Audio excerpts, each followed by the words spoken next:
currently the NHL All-Star break is happening. And I want to say I love hockey, by the way. I'm very much a fan of watching live hockey. I grew up in Portland, Oregon, and I grew up going to, occasionally, my friends' families, their parents would have tickets, and they would take me to go see Portland Winterhawks games. And I'm telling you, hockey, there's nothing like live hockey. When you can hear people and you can hear collisions live, it makes the experience way better. With the crowd, you're chanting, you're yelling. The whole thing is better when you're live. And look, I love hockey. I understand the rules of hockey. I know how power plays work. But one thing I've never done before, I've never ever tried to follow the National Hockey League. I've never once followed the NHL. I had cards when I was a kid. I had hockey cards, but that's as far as it went. I know who Sidney Crosby is, obviously, but this is my very first attempt at trying to follow the NHL. So I ask this. I'm learning about the league as I go. I'm literally learning how the playoff system works right now. Like I'm new to this whole thing, and so hardcore hockey fans might hate the way I cover the NHL. And like I got no problem with that. You might hate my approach. I'm going to be myself. I'm going to share my experience as I get to know the league and learn the storylines, and I'm going to enjoy learning it. Like I am really passionate about sports, and I'm passionate about sports stories, and it's a bit daunting because I'm not a hockey expert. like I'm a quarterback analyst. I know the game of football really well, and even more than that, I know quarterbacks. You can go to quarterbackanalyst.com. Literally goes to my videos. I know the position of playing quarterback, and then I know football pretty well. But I'm not a hockey expert. I'm not a hockey analyst. I'm a hockey fan, and I'm going to share my fandom. I'm not going to pretend to know things I don't know. I'm just going to be myself. I love sports stories. I'm beginning to follow the NHL. I can't cover everything. If there is something you want me to talk about in the NHL, let me know, because I'm all ears. This is my first experience doing something I've never done before, and I'm excited because to me, I think it's quite cool to do so. So I want to start with this. If you don't understand how the NHL playoffs work, maybe you do, right? But to be very clear, to level with everybody, there's like hockey for dummies. This is how the NHL playoffs work. There are 31 NHL teams. There are soon to be 32, by the way, because Seattle's getting a team very soon. And the NHL playoffs have 4 rounds with 7-game series. So the best of 7 series. And there's an Eastern Conference and a Western Conference. And there are 4 divisions. So in the Eastern Conference, you have the Atlantic and Metro divisions. And in the Western Conference, you have the Central and Pacific divisions. 16 teams make the NHL playoffs. 8 teams from the East, 8 teams from the West. The top 3 teams in each division get in. So that means there are 4 divisions, so 12 teams get in by winning their division. 2 from the Metro, 2 from the Pacific, 3 from the Metro, 3 from the Pacific, 3 from the Atlantic, and 3 from the Central divisions. Then there are 4 wild card teams. The way you become a wild card team is after the 3 and 3 are chosen, the 2 remaining teams with the best record, no matter what division you're in, from the East or the West, make it into the wild card spot. And then the way that you're determined on seeding is based on your points scored. So the highest seed is the team with the best record, and they play the wild card team in the first round that has the fewest points scored so far throughout the NBA season. That means literally like scoring goals. So 3 things matter for the NHL playoffs. You have wins, you have losses, and then you have goals scored during the season, which literally means how many goals did you score throughout the course of the year. So if the NHL playoffs began today, in the Eastern Conference, you would have the number 1 seed in the Atlantic Division would be the Boston Bruins. They're 29-10. They scored 70 points. The Tampa Bay Lightning would be second. They're 29-15. They have 62 points scored. The Florida Panthers would be third. They're 28-16 with 61 points scored. In the Metro Division, you have the Washington Capitals, number 1. They're 33-11. They have 71 points scored. The Pittsburgh Penguins are second. They are 31-14 with 67 points scored. The New York Islanders are third. They're 29-15 with 63 points scored. And in the wild card from the Eastern Conference, you would have the Carolina Hurricanes, they're 29-18 with 61 points scored, and the Columbus Blue Jackets, who are 26-16 with 60 points. Can anybody know? This is how little I know about the NHL. Is that Columbus, Ohio? Like, if someone out there, I could look it up. I will literally when I'm done recording this. But I think if that's Columbus, Ohio, that's pretty cool because that means Columbus, Ohio has Ohio State football and an NHL team and good college basketball. And oh man, Columbus is. I'm telling you, I'm going to Ohio. I am moving to the East Coast, Eastern time zone. I'm making it happen. Now, on the Western Coast, on the Western Conference, you have in the Central Division, the St. Louis Blues are in the number 1 seed. They are 30-11 with 68 points scored. The Colorado Avalanche are second. They're 28-15 with 62 points scored. The Dallas Stars are 27-17 with 58 points scored. In the Pacific Division, you have the Vancouver Canucks, they're 27-18 with 58 points scored. The Edmonton Oilers are 26-18 with 57 points scored. The Calgary Flames are third in the Pacific Division with they're 26-19 with 57 points scored. And the wild card in the Western Conference, the two teams I'm really excited and interested in. You have the Arizona Coyotes, who are 26-20 with 57 points scored. And another team with 57 points scored is the Vegas Golden Knights, who we'll get into their coaching situation in a minute. The Vegas Golden Knights are 25-20 with, again, 57 points scored. I want to get into that whole talking about NHL coaches. So my first impression of the NHL is that people and owners are incredibly impatient. It's wild to me. 7 NHL coaches have been fired this year, and they got fired mid-season, before even the All-Star break happened, which is about the midpoint of the year. It's just wild to me. There are 31 NHL coaches. 14 of them this season are in their first year with a new team. Only 3 NHL coaches have been with their team since the 2015-16 season, which means that in the NHL, there's just a ton of fluctuation. Owners are tired of waiting for wins and waiting for success. Expectations are you got to win right now, immediately. It's very important. So, like I said earlier, 7 NHL coaches have been fired so far this year. 5 of them were fired because their team was underperforming. 2 of them were fired for conduct reasons. I want to start with this. The San Jose Sharks fired their head coach, Peter DeBoer, because DeBoer, we'll call him DeBoer. That's how the guy, what did I do? I was watching an NHL game, literally because I was trying to figure out how to pronounce his name. The announcer called him DeBoer.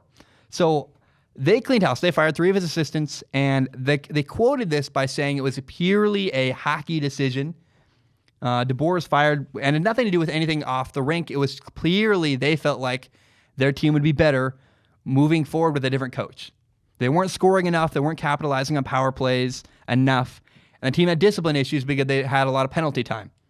So they decided we're going to fire Peter DeBoer. Now, what's interesting to me, though, is that Peter DeBoer's fired, but if I can ever find my notes, what the heck? Where's the note I want? Oh, here it is, back here. What am I doing, Zach? I'm so silly. Here we go. The Vegas Golden Knights fired their head coach, Gerard Gallant. Here's why it's so really odd. So they fired Gerard Gallant. Gerard Gallant is a successful NHL head coach. He's been the coach in Vegas for 3 years. This was his 3rd season. Gerard Gallant's first season ended with them losing in the Stanley Cup Finals. Last year, in the second year, they made it to the playoffs. And then this year, mid-season, when he wasn't good enough, they fired him. They cut bait. And it's so odd to me. I'm like, what the heck? Why would you do that? By the way, when they fired Gerard Gallant, he was in 5th place, which meant he was the last wild card spot in the NHL playoffs if they'd started today. But here's what's even more interesting. The minute they fired Gerard Gallant, they went out and hired Peter DeBoer, the former Sharks head coach. They went and got him. I don't know if I don't understand this to me. It's like, I don't get it. Peter DeBoer was fired for underperforming, and they fired Gerard Gallant for underperforming, even though he's won before. To me, like, okay, like, fire Gerard Gallant if you want, but I don't really understand that. From my outside perspective, I go, that seems like a weird move that I wouldn't have made. Now, two coaches have been fired so far in the NHL season for conduct issues. Bill Peters was fired by the Calgary Flames after he received allegations from the past about racism and abuse. It was a really bad look for the Calgary Flames, so they decided to just cut bait and fire Bill Peters. Now, the Dallas Stars fired their head coach, Jim Montgomery, due to what they called, quote, unprofessional conduct. Now, he got fired a while ago. This is an old story now. Apparently, the guy this came out later from a third-party reporter. It came out that he has an alcohol issue and is apparently in recovery. Alcohol abuse stuff came out in early January, which is significantly later than when he got fired. I do want to say that I really respect the way the Dallas Stars handled firing Jim Montgomery. They were really, they gave him privacy. You know, they didn't call him out. They didn't humiliate him. They didn't say, this guy has a problem holding his alcohol. They didn't do any of that. They just very quietly said, here's what it is. He has an unprofessional conduct issue. We're going to get rid of him. We're going to part ways. But they could have done it way differently to humiliate him, and they didn't. They really were classy with the way they fired him. And I respect the Dallas Stars for doing that. Again, they respected his privacy. The report about alcoholism and alcohol abuse and going to rehab did not come from the Dallas Stars. They were quiet here, and they respected Jim Montgomery's privacy. I think it's just an interesting touch, so that was pretty cool. Now, we're going to get into Mike Babcock.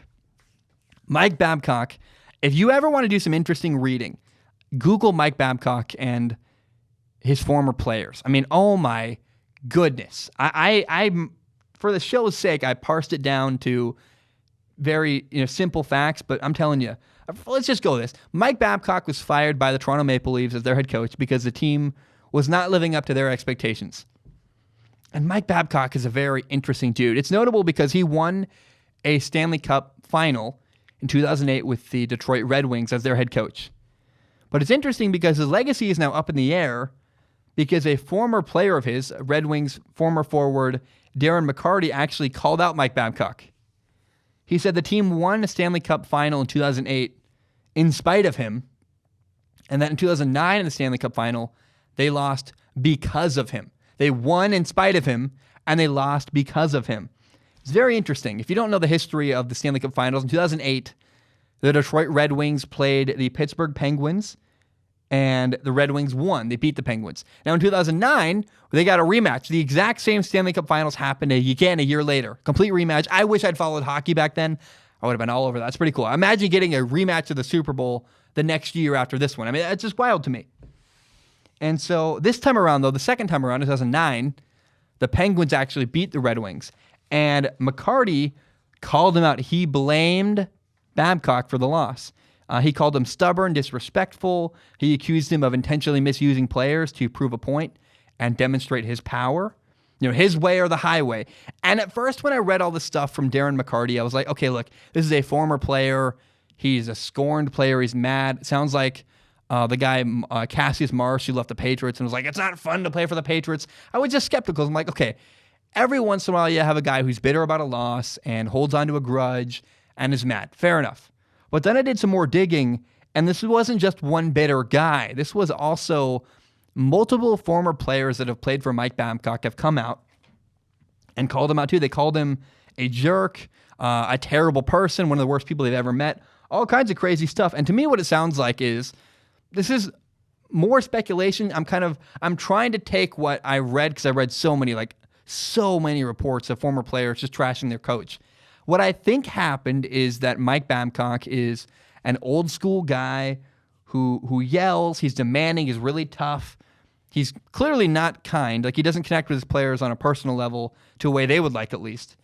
And sports are changing now. Sports, really, players no longer tolerate having coaches like that treat them harshly, that aren't patient, that are just a-holes, man. No, people don't tolerate that anymore in the world of sports, even in a tough guy sport like hockey. And what this really reminds me of, if you're a football fan, the Jaguars fired Tom Coughlin, one of their executives of football operations, because he was controlling things. He was extremely controlling. He was excessively fining players, and the players were like, no. We're not putting up with this. Times have changed. We're not doing this anymore. And I think a similar thing has happened with Mike Babcock, where his style of coaching is now outdated, and unless he changes something, it's just not going to work and not going to last. Because, again, his former team, the Toronto Maple Leafs, they also called him out for being not so great to play for. Now, the New Jersey Devils also fired their head coach. This will be a short one. They had a terrible start to their year. They had a bad record. They weren't scoring goals. Now, it is worth saying, though, here's what's interesting. John Hines got fired, the head coach of the New Jersey Devils. He took the blame for the bad start of the year for the Devils. But they fired their coach in early December. It's now late January, over a month later, and the Devils are still a bottom 4 or 5 team in the NHL. It's not like they're suddenly getting way better with a different coach. So I don't think all the blame should have gone to the coach. Maybe John Hines was a giant problem, but the roster also had issues.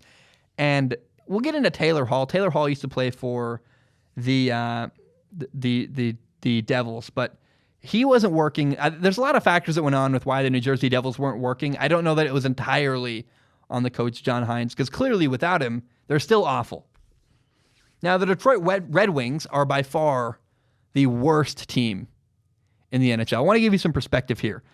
For context, here are a few of the worst teams, like the bottom 5 teams in the NHL. You have the Ottawa Senators. They're 17-23. They've scored only 42 points this year. The New Jersey Devils are 17-24. They've scored 41 points this year. The Anaheim Ducks are 19-24. They've scored 43 points. The LA Kings are 18-27. They scored only 41 points. So these teams are awful. They have around 17, 18, 19 wins, 24, 23, 27 losses, and they scored around 40, 41, 42 points. I mean, there's a common, that's pretty bad, but here is by far, well below those other teams, the worst team in the NHL, the Detroit Red Wings. They have scored only 28 goals all year, which is 13 worse than the second fewest goals. The second fewest goals scored all year are 41. They've scored 28. That's awful. They have 12 wins. They have 34 losses. The Detroit Red Wings are by far an absolutely atrocious, awful team. They're the worst team in the NHL. And it's crazy to me. It's odd to me that all these teams are firing their head coaches, and yet the Detroit Red Wings haven't lifted a finger. They haven't fired their head coach. And there's a story here. I don't know what it is. I got to do more research and figure out why are the Red Wings so bad, and why is their coach still in place? But maybe it's not the coach's fault. I mean, if they haven't fired the coach, and that's not the rumors I'm hearing, maybe it's just that the roster really is so bad that they actually aren't blaming the coach. That'd be interesting, but maybe that's what's happening. Now, the last coach who was fired in the NHL was that the Nashville Predators fired their head coach, Peter Laviolette. Laviolette. It's a hard one to say. I want to call Laviolette, but that's wrong. It's Laviolette. Peter Laviolette coached he's coached in Nashville for 6 years. This was his 6th season. He's actually coached for 5.5 years because he got fired midway through his 6th year. And here's what's interesting. The first 5 years he was there, this year doesn't count because he got fired mid-year, but the 5 years he was in Nashville, he made the playoffs all 5 of those years. In fact, he even made it to the Stanley Cup Final one year, the 2016-17 season. He made it to the Stanley Cup Finals and lost. So he's a good coach. He's been an NHL head coach for 18 seasons, been to the Stanley Cup Finals 3 times. He even won once in the 2005-2006 season. He won with Carolina. And at first I thought it was weird that Peter Laviolette was fired. I was like, is he a good coach? He's coached for years. He's won a Stanley Cup. He's been successful, made it to the playoffs 5 years in a row. 5 years, coaching for 5 years, making the playoffs 5 years in a row, making one of the times the Stanley Cup playoffs, year 6 getting fired midseason. It didn't add up. I was like, what happened? But then I simply had to realize, okay, well, it's all about wins. The team was underperforming. He lost 6 games in a row in November, and the Nashville Predators just weren't good enough. They have a roster worthy of a Stanley Cup final, and the team wasn't even in the playoffs hunt at the time when Peter Laviolette was fired. So I get it, but he's a good coach. Peter Laviolette seems like a really good coach. He's got a good resume. I hope he bounces back. I think maybe he just overstayed his welcome in Nashville, and when a coach is in a place for too long, it's easy to get stagnant, easy to not keep reinventing yourself, or maybe that's what kind of happened is he just got stagnant after a while and overstayed his welcome. I don't know. But it's interesting to me that Peter Laviolette, who is a clearly good NHL head coach, got fired from his job after making the playoffs 5 years in a row and had a rough start to this year. They just said, nope, we're done. Something happened there, and it's very weird and interesting. Now I want to talk about Taylor Hall. Taylor Hall plays left wing for the Arizona Coyotes. 2 years ago, Taylor Hall won the 2018 NHL MVP. He had 39 goals and 34 assists in that season. He played for the New Jersey Devils at the time. And last year, in the 2018-2019 season, he hurt his knee. He only played in 33 games. He got knee surgery. And then this year, after coming back from knee surgery, he had a slow start with the Devils. The coach was fired in 30 games. Taylor Hall only scored 6 goals, which is really not on par for him. And so he got traded to Arizona. In 30 games with the New Jersey Devils, he scored 6 goals. Through 16 games with the Arizona Coyotes, he scored 7 goals. So he has more goals in about half as many games as he played with his former team. That's pretty cool to me. And I want to pause this for a minute and talk about the trade because good for Arizona for taking a risk and trading for Taylor Hall. Taylor Hall, currently the Arizona Coyotes are in the wild card, and they took a risk to trade for Taylor Hall to improve their roster. They traded 3 prospects and 2 draft picks to go get him. And it's really cool to see the Arizona Coyotes going for it. They're going to, they didn't trade any of their starters away. They just made their starting lineup better by trading for Taylor Hall. And they took a risk, man. They traded for Taylor Hall, a guy who's really talented, but has been hurt in the past. He wasn't playing his best when they traded for him. But I think it's so cool. The Coyotes are hungry to make it into the playoffs, and Taylor Hall has absolutely had a positive impact on their roster and on their team. The risk is paying off. I love it. I'm happy for Taylor Hall. He's kind of getting his career back and rejuvenating what the career he had. He's going to make the playoffs. He's on a better team now, making an impact, and good for the Coyotes again for taking a risk, for trading away their parts of their future for the here and now to try to make the playoffs and make a run this year. Round of applause to the Arizona Coyotes. I love it. I love the aggression, and I'm rooting for Taylor Hall, who's having kind of a comeback season this year, even after being rough start. But with the Coyotes, he's a new player who's rejuvenated and playing better.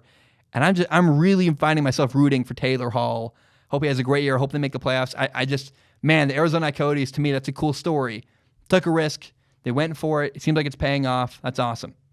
Now, the last NHL story I want to talk about is that supposedly the Philadelphia Flyers mascot Gritty punched a 13-year-old boy, which is like, I had to talk about it because it's the biggest story right now in the NHL, which is kind of sad because the NHL clearly, if this is their big story, it's because they're on break, I guess, but there's no video footage of the punching incident. There's no way of knowing really what happened. It's more of a he said, she said thing. It's just a super weird story, and I think everyone's going to want my opinion because they're like, you talk about the NHL, there's going to be comments saying, talk about Gritty punching a 13-year-old. Here's my comment. We have no way of knowing. We just got to wait and see what happens and it could take years, by the way, for this to go to trial and figure it all out. So I have no idea. Maybe they just settle. I don't know. I don't know why you would make up the story that Gritty punched you unless you want money, I guess, but I have no idea, right? We don't know what happened. I shouldn't even said that because now it's going to look like I don't believe the kid. So I don't know what happened to the Philadelphia Flyers mascot. It's a very weird story, and really just time will tell. There's nothing beyond that. It's a weird thing. It's not really even about sports. It's just about a mascot doing potentially dumb stuff. So I don't know what happened with the mascot, and I'm going to move on from that because there's no way of knowing what in fact happened. Okay, guys, that's what I did. I did an NHL segment. You're welcome. You're welcome. People have been asking for that for a while, but it's not like I hate hockey. I really like hockey. And I don't know how to follow hockey. I don't know how to cover hockey. This is the first thing for me in every aspect. I'm learning how to cover the sport of hockey. It's a new one for me. I hope you enjoyed it. I'm doing the best I can. And if there are things you want me to talk about in the world of hockey, please let me know because I have a heart for it. I'm interested in it. I just need you guys to help point me in the right directions because I don't actually know how to... I know the big stories in the NFL. I know the big stories in the NBA. A new sport I've never followed before is harder for me to go... Oh, that's I even looked up. I was like, who are the MVP favorites right now in the NHL? And I couldn't even find it. I was like, there's no articles. There's not a lot going on. It's not a lot covering the NHL right now and talking about the same narratives I would talk about if it was football or basketball. So I don't know. And if you can help me, tell me what you want me to cover relating to the NHL.